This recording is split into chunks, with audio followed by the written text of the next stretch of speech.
You're listening to the best of the Martha Zoller Show.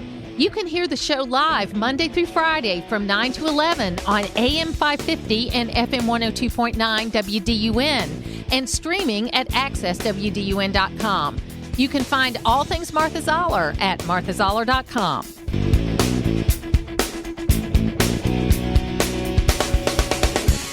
It was the countdown to midnight and the miss of the kick at the Peach Bowl all at the same time. And somebody that was there, who usually talks politics, but we're going to talk a little sports this morning, was Greg Bluestein. Greg Bluestein, I mean, it was like the best game I've ever seen. Not the best game we ever played, but the best game I've ever seen.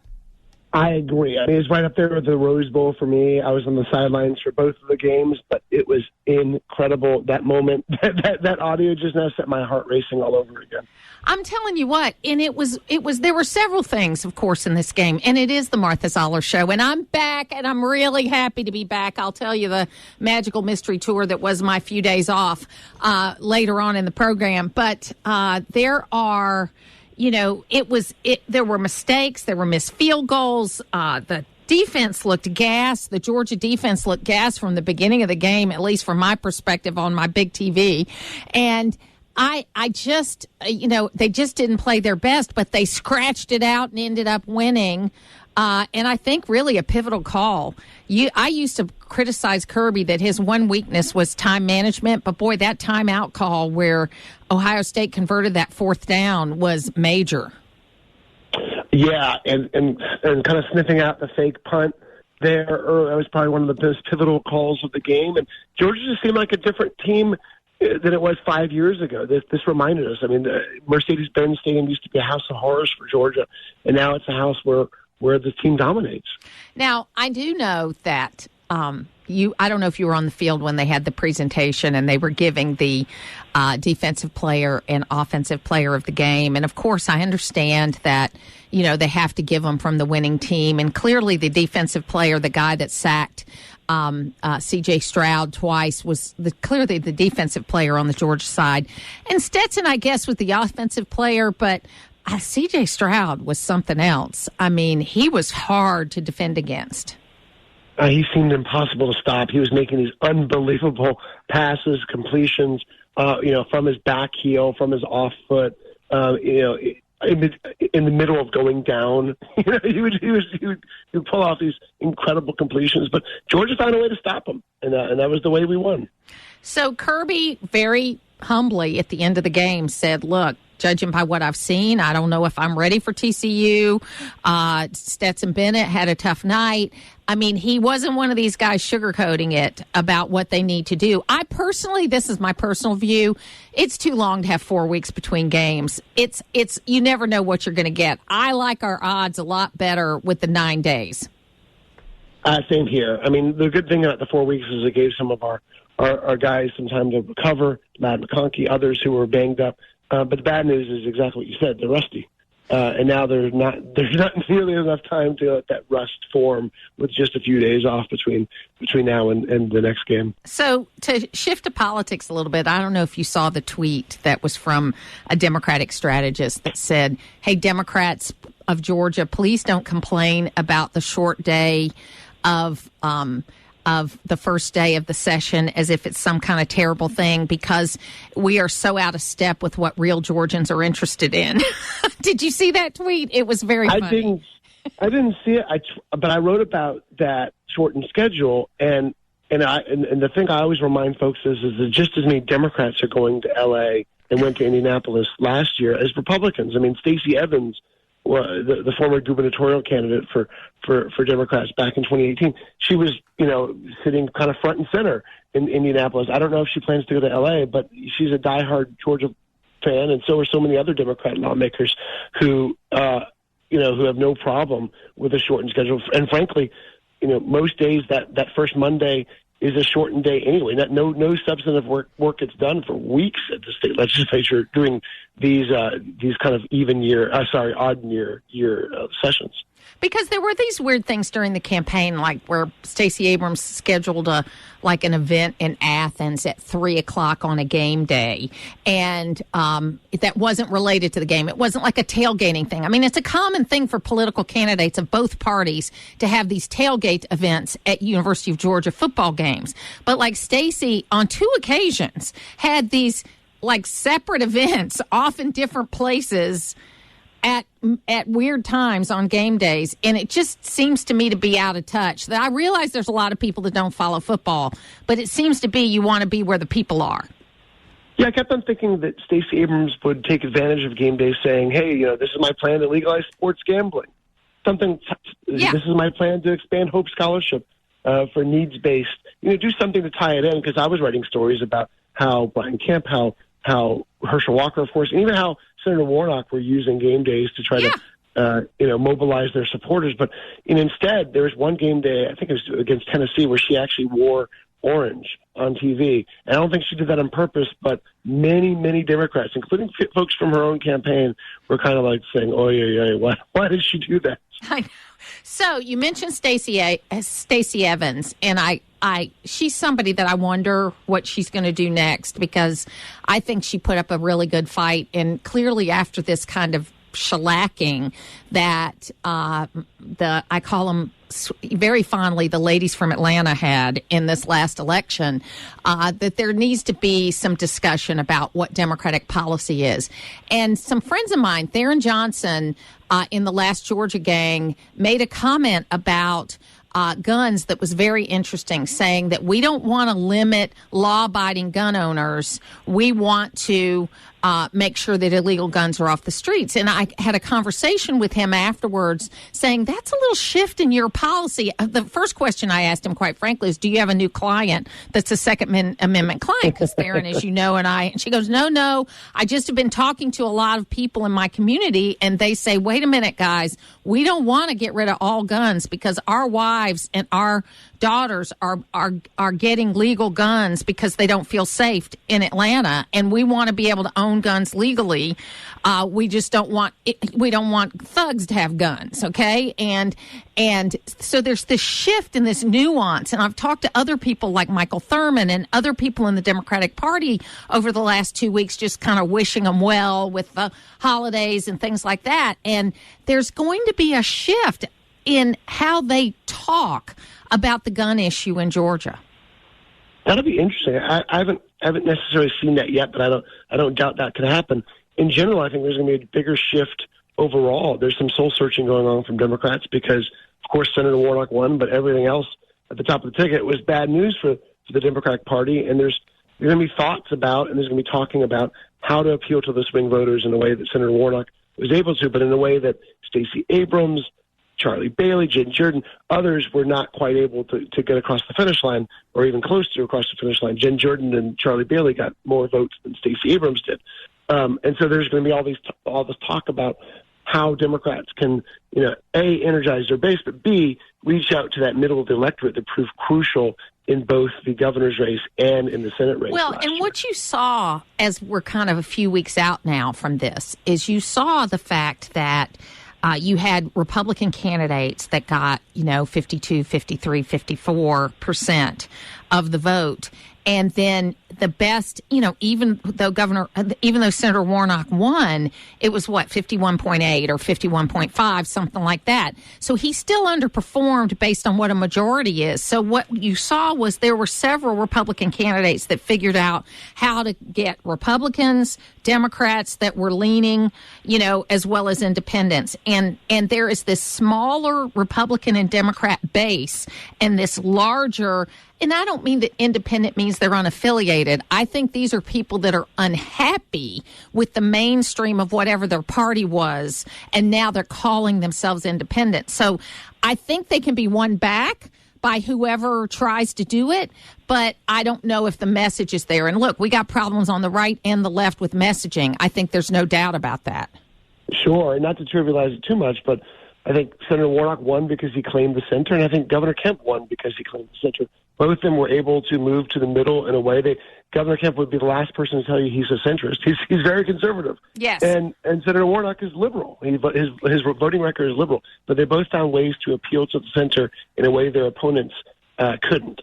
Yeah, it's like, okay, so my daughter's like my liberal kind of barometer, where she lives in Buckhead. She's an artist. She and her husband love that kind of city life where they walk everywhere and do all of that kind of stuff. And they're pretty liberal in their politics. And, she said, not only do I like Governor Kemp, even though I don't like his positions on guns, I don't like his position on life, but things are pretty good, and I feel like he's working on the issues. She ended up voting for Brian Kemp because of that, even though she voted for Stacey Abrams the last time. She was one of those flip votes. I would wager about 2, 3, maybe even 4% electorate was there with her, and that they were normally Democratic-leaning voters or at least swing voters who had problems with Kemp's stance on guns and abortion and maybe other conservative issues, but like where he stood on education or the economy or other facets. Or COVID. And that's why COVID, or the pandemic. And that's why Kemp comes into the second session with such a unique place in Georgia politics, because we don't know much about what he wants to do in a second term. He never really had to make that many promises because he was ahead of Stacey Abrams in every single public poll since the primary of last year.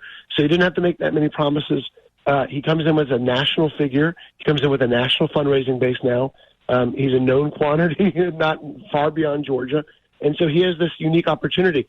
Does he want to take the session and kind of make it a legacy session where he does what Nathan Deal did, was focus on criminal justice reform, make a major issue his calling card? Or does he continue to push for still significant changes, but nothing that could be so sweeping as what Nathan Deal did with criminal justice?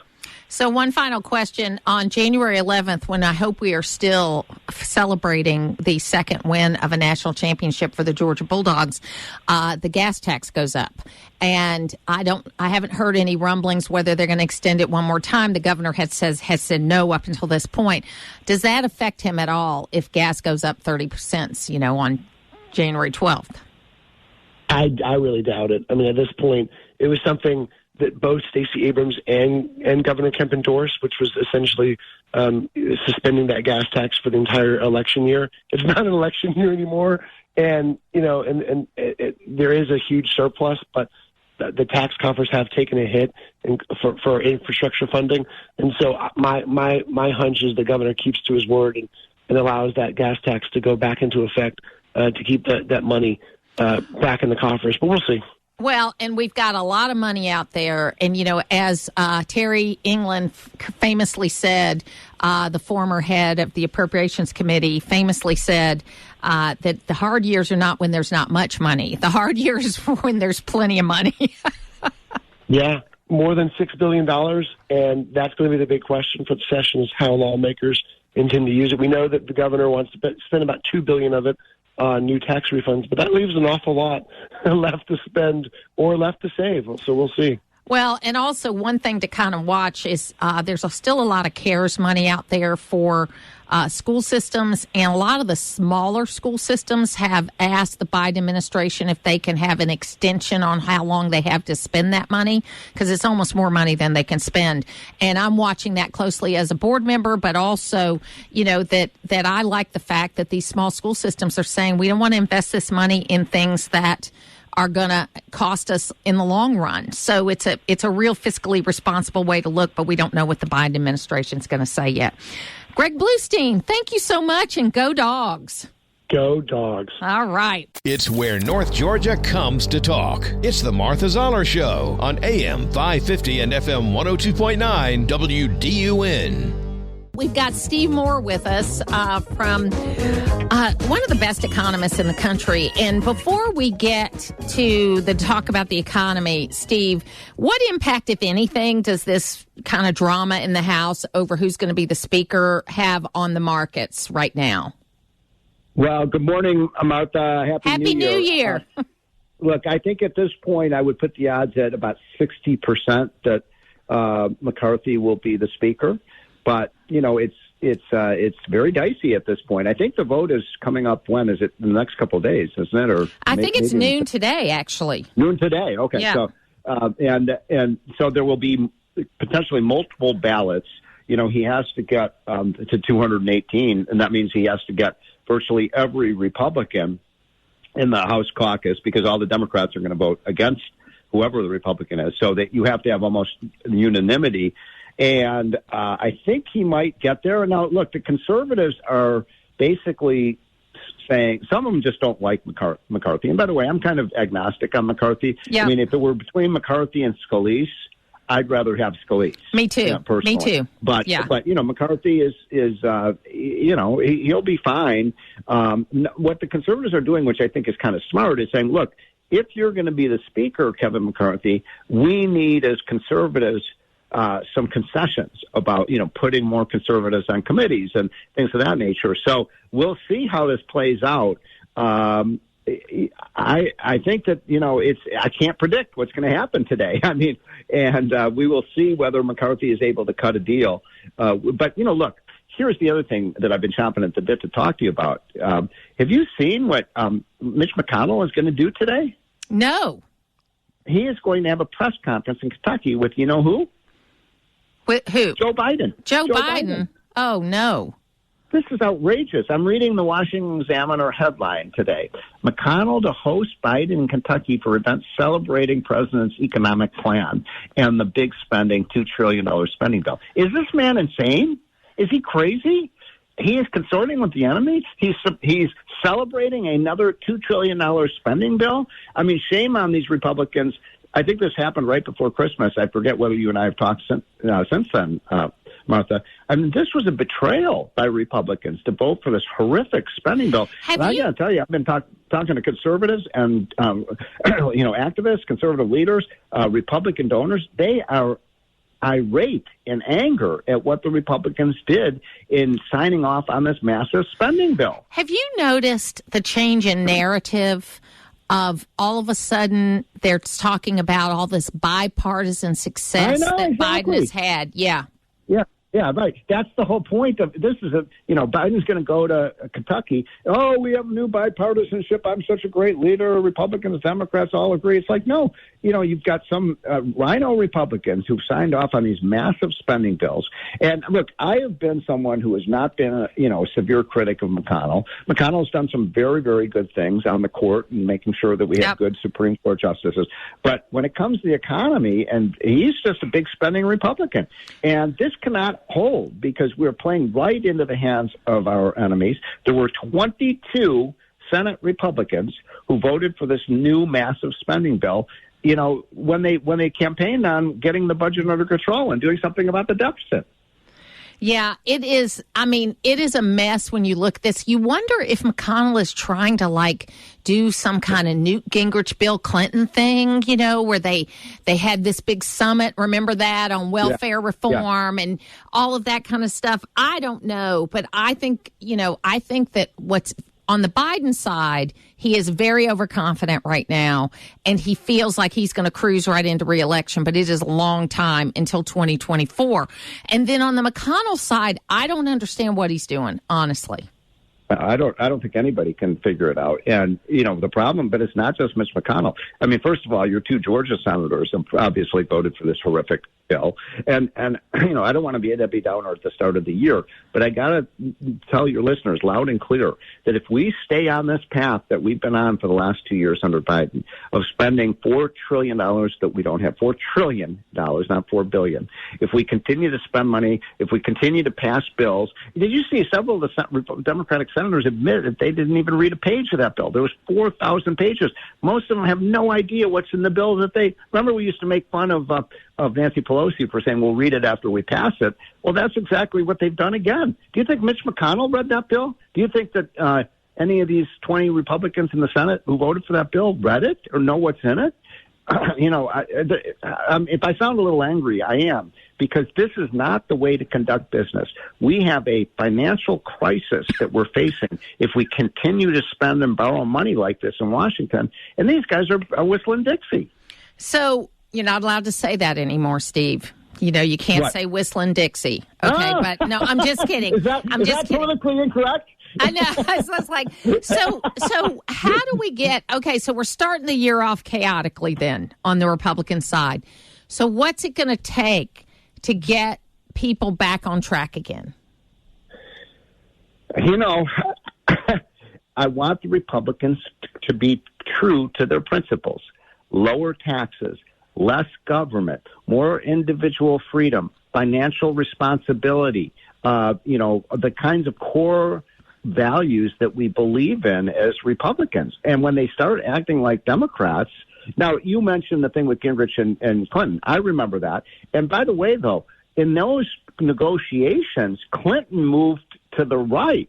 Republicans didn't move to the left. What's happening? That's right. And they moved to the right. And if you recall, those 4 years were actually some of the last years that we balanced budgets. Balanced budget, exactly. Paid off a little debt. I know people think John Kasich went off a cliff and went crazy, but if you recall, he was the budget committee chairman during that time. He put a good budget together. Yeah. He did a great job during that period of time. So here's a good idea, Martha. I know we're running out of time. Republicans should basically say, we are coming up with a balanced budget plan over, say, 10 years and saying, because there is going to be a come to Jesus moment sometime in the next 6 or 9. I don't know when it's going to be exactly, but there will be a budget standoff, and Republicans have to hold their ground and saying, we are not passing another budget, Joe Biden. We're not signing off until you agree to an 8 or 10 year plan that leads us to a balanced budget. And if the balanced budget is not on the table, we're not approving another penny. And stick on that rock of Gibraltar and don't falter, don't blink, don't back down. I mean, are you with me on this? I am. Martha? Yeah. Okay, good. Yeah. I mean, because, and then what do the Democrats in the media? Oh, Republicans want to shut down the government. They want to default on the debt. No, we are going to have a financial crisis unless we start getting this spending and debt under control. And I'm speaking to the House Republican Caucus next week, and that's exactly the message I'm going to deliver. You cannot blink on this.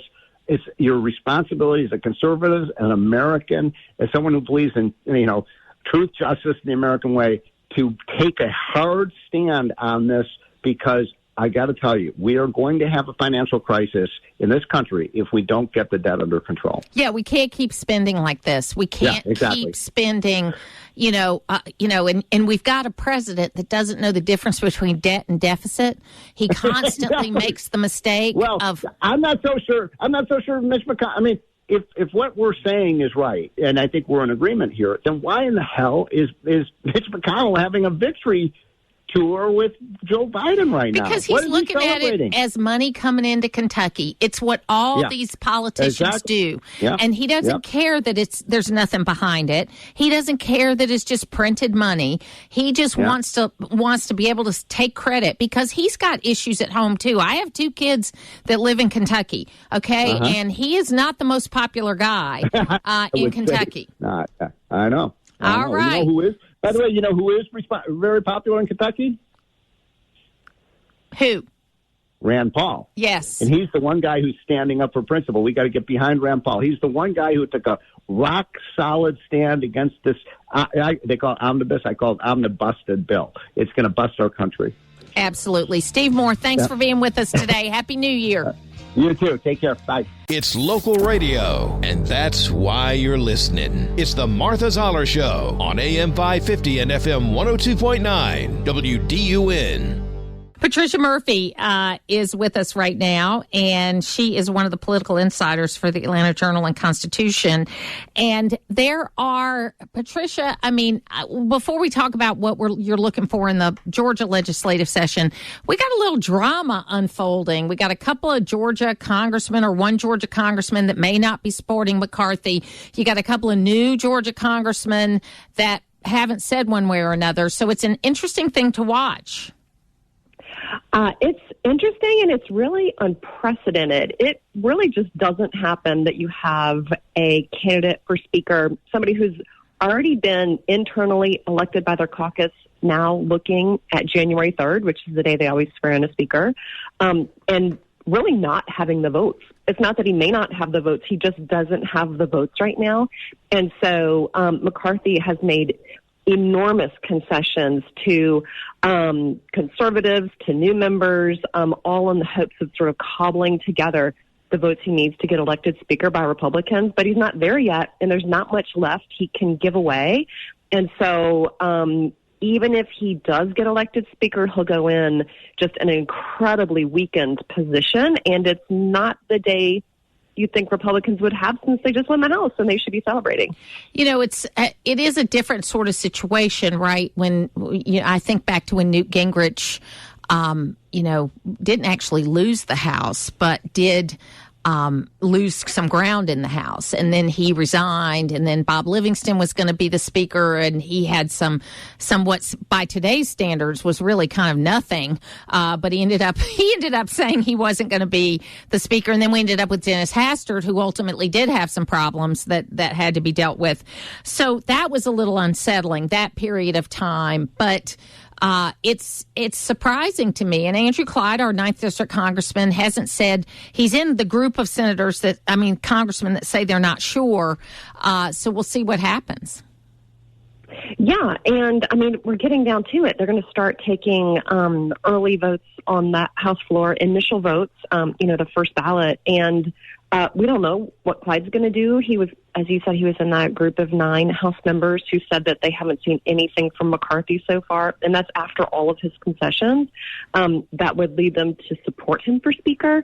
The other situation is it's just not at all clear who would be Speaker if not Kevin McCarthy. So if he's not going to get the votes, who else is? Is there some other candidate who's waiting in the wings? What's been most surprising to me is that Marjorie Taylor Greene has been so effusively positive about Kevin McCarthy. She's obviously seen as somebody who was very far to the right, was assumed to speak for kind of all of the Trump Republicans, or many of the Trump Republicans in the House, but those are a lot of the people who have peeled off from McCarthy. So it's a situation where Greene is with McCarthy, who's sort of a 20-year creature of the House, and then other conservatives are not with Greene or McCarthy. So and this is to take very that strange dynamic. To take that one step further, she and Matt Gaetz traveled all over the country talking about the election. Yeah. And Matt Gaetz is leading this charge, who I think Matt Gaetz is a compromised member anyway. He's just looking for the limelight because he is a weakened member anyway, in my view, because of problems that he's had. But they've split on this. So it'll be interesting to see how this all plays out. And, I personally, I don't want to trade a California Democrat for a California Republican, and I would rather have somebody like Steve Scalise. Now, Steve is staying with McCarthy at this point in time. I don't know Chip Roy well enough, who said he's running, and there's a couple of other people that are talking about it. So I think it's going to be a really, for us that watch this, it's going to be a fun day to watch. Oh, absolutely. I live for days like this, and I'm kicking myself for not going to D.C. I should have bought a ticket.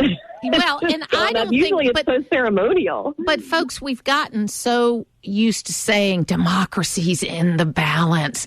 Democracy's not in the balance. This is rules of the House. They will get this sorted out. It may mean that the Republicans are delayed a day or two getting started, but it's not going to be the end of the world, ultimately, in my view. No, democracy is not in the balance, but I would say Republicans' negotiating position is in the balance. They've got a situation where what McCarthy has already agreed to is that any 5 members of the House can call for his reconsideration. And that gives just a tiny fraction of Republicans the power to recall McCarthy or potentially any other Republican speaker who might have to agree to that concession. And so you have a speaker who is really answering to any tiny faction at any one time, and that doesn't give the speaker a lot of room to run or sort of, kind of cajole his forces. And then it makes you wonder, if he can't get his own votes lined up, what power is he going to bring to that position as he goes up against President Biden and Senate Democrats who really want to be negotiating with a kind of a more united front than this, but we'll see where it ends up today. Well, whoever gets in as Speaker, their stake in the ground needs to be on the budget and getting back to regular order. And that's what I'm writing about this week, folks. So if you go to Access WDUN, it'll be up later in the week because, we've got to have people that are willing to get the budget back on regular budget order. This way that we're doing things is not working, and it is going to be a day of reckoning at some point in time. Now, the flip side of that is we got all kinds of money on the state level, whereas Terry England famously said, the problem is not when you have too little money, because it's easy to say no. It's when you have too much money. So the Georgia State Legislature is getting ready to get in. I think we're going to see more interaction from Governor Kemp than we have in the other sessions because there's so many new faces. What are you looking for on the horizon? Yes, so I think we're going to be looking, just as you said, what role exactly Governor Kemp is playing. It's also an unusual situation here in Georgia because there will be a new House Speaker and a new Lieutenant Governor who is the President of the Senate. And so we have two just brand new leaders, and we don't know exactly what to expect from John Burns and the incoming Lieutenant Governor, Burt Jones. So we're going to really look to see how they establish their own leadership and what issues they bring forward. We've been told to expect a slow start for this session because of that, and because these leaders are going to have to go through sort of an entire process of appointing committee chairs, deciding on an agenda, working together to get to a consensus on that, or maybe not, and that takes time. So we expect a slow start to this General Assembly. Before he passed away, Speaker Ralston had said he wanted to create what he was calling an opportunity agenda, really focusing on sort of the nuts and bolts of potentially more tax cuts, which Governor Kemp has also suggested he'd be looking for, and kind of an economic-focused agenda. That's what Ralston had wanted, and we're going to have to hear from both Jones and the incoming Speaker, John Burns, what their issues are. We haven't really heard so far. We do also know a second quick thing. They'll be focused on crime, kind of anti-crime measures. Atlanta, obviously, crime has continued at very high levels, but that's a situation all around the state. And so I think all of these members, whether it's rural, urban, north, south, inside Atlanta, outside the city, that is continued to be a really important statewide issue that lawmakers we know are going to focus on as well. And today is the special election to replace David Ralston. Cherie Ralston and one other candidate, I think, are on the ballot. And, so we'll watch that. I expect Cherie Ralston's going to win that race, and we'll see what happens with that. But you mentioned Lieutenant Governor Jones, and I'll let you go with this. He's been amazingly quiet through this whole transition. I don't know if it's because of he doesn't want to poke his head up and get asked these questions about the January 6th committee or the electors or any of that stuff, or if it's just, hey, he's going to wait until the first day of session when he gets sworn in, and then we're going to see what he's going to do. But I think he's been amazingly quiet. He has been unusually quiet. I would completely agree with that. And he has kept an extremely low profile. I do think that the January 6th committee and the Fulton County investigation of Donald Trump, because Burt Jones served as one of the fake electors, other Republicans call them alternate electors. He was on that slate of electors that was sent up to the National Archives, even though Donald Trump was not elected in Georgia. Burt Jones had gotten really wrapped into that controversy, and now obviously he doesn't want to talk about it. He has said he wants to focus on the future, but that's going to continue to be just a huge series of headlines here in Georgia. And so he'll have to talk about that at some point, but then also we'll be looking to hear what his agenda is, because he's got a new, very powerful role in Atlanta. And it'll be interesting to see, too, how Democrats kind of, fit into all of this, because there's a lot of new Democratic faces, too, because of all the people that ran for statewide offices. So it'll be interesting to see. It'll be interesting. I'm sure we'll be talking about it. We will. Patricia Murphy from the Atlanta Journal and Constitution, the Political Insiders. Thanks for being with me today. Take care. Putting the talk in news talk. It's the Martha Zoller Show on AM 550 and FM 102.9 WDUN.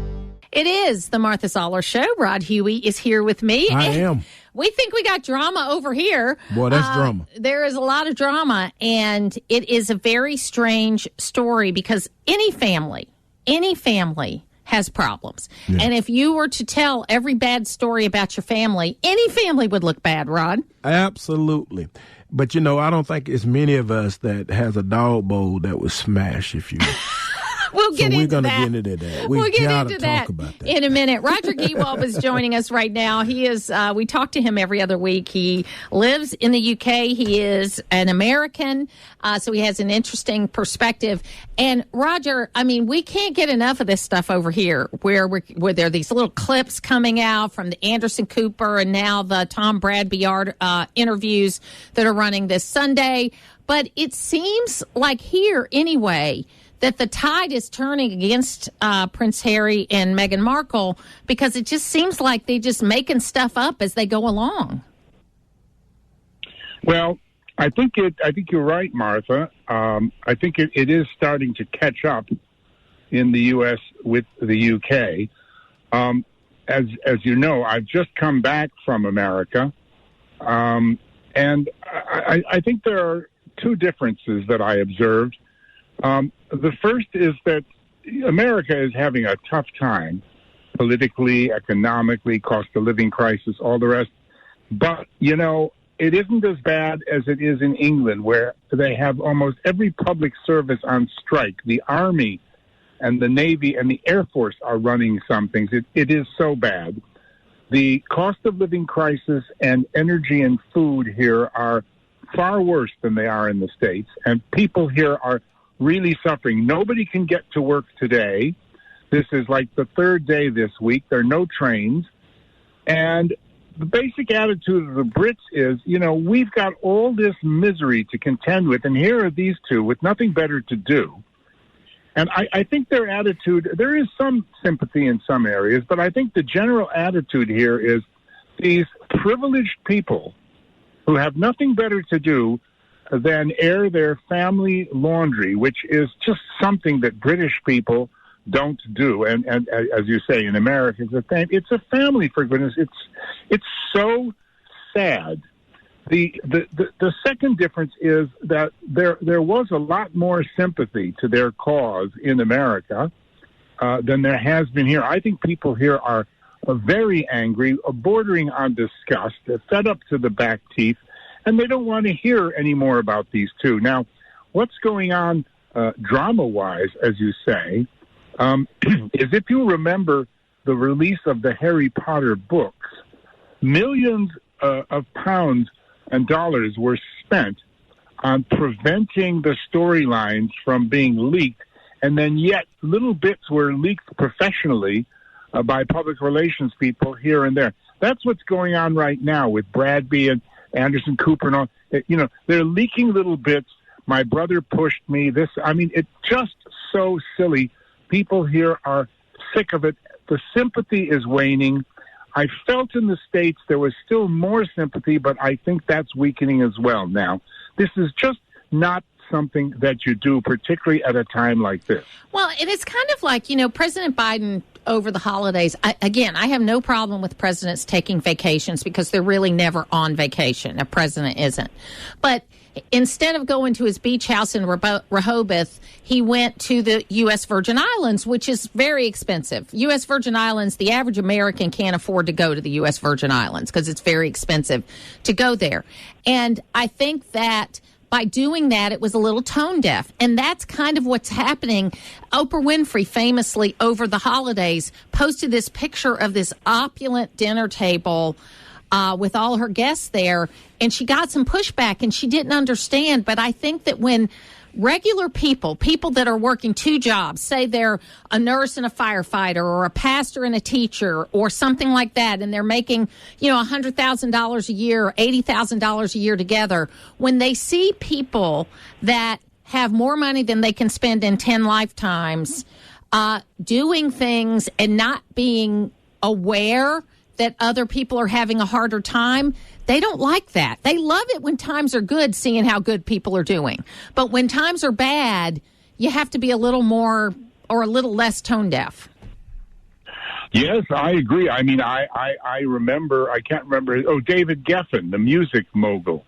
I remember him, I'm sure with the best will in the world, if you recall, sending a picture of him and his friends on his ginormous yacht somewhere in some faraway sea with a sunset, isolating when COVID started, wishing everyone well. I mean, I'm sure he meant well, but people were grinding their teeth. Yeah, and these two haven't. It's like our prime minister here, Rishi Sunak. I mean, he's so rich, he just hasn't got a clue. They're just out of touch with the sort of people you described. So I wish they would stop it. And I think that most people in Britain and the people I spoke to in America are starting to feel the same way, would come to that conclusion. We ran a poll, Martha and Rod, asking, after the Netflix series and the book, what do you think will happen? And there were three questions,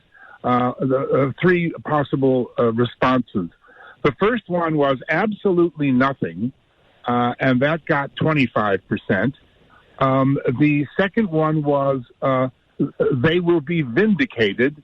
That got 25%. And the third one was they will be marginalized, and that one got 50%.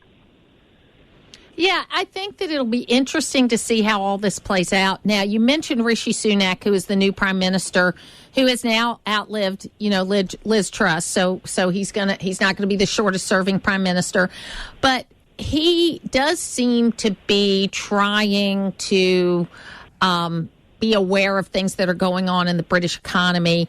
How's he doing? Not very well. He gave a speech last night, yesterday, in which he said, I want you to judge me by 5 things. Inflation going down, blah, blah, blah, blah, blah. All of the news outlets, all of the media picked it up this morning.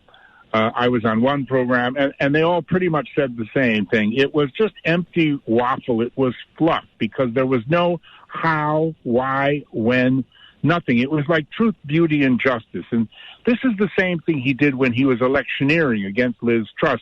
It's just a lot of empty fluff is the way it was felt. He was listeners on Rupert Murdoch's Talk TV channel were asked to rate him out of 10. And the ratings this morning were 1 was 0, 1 was 1, 1 was 3, 1 was 4, and the highest rating was 6. So I don't think that he is perceived as doing that well at all. And today, the leader of the loyal opposition, the Labour Party, Sir Keir Starmer, is going to give his similar speech. And what he's going to spend his time doing, as he usually does, is putting down the Conservatives, saying, they're no good because of this, that, and the other, and we're going to do better. But everybody expects that to be just about as equally empty, because what he'll say is, we wouldn't do this, we'll do that, but without any facts or hard backup or explanation. We've just got a real crisis of leadership in this country. Roger Gewolb, thank you so much for being with us today, and hopefully, things will get better all the way around. Thanks for being with me. Happy New Year, guys. Thank you. Happy New Year. To hear the full versions of last week's Martha Zoller shows, go to the podcast page at accesswdun.com, and you can follow me on social media at Martha Zoller.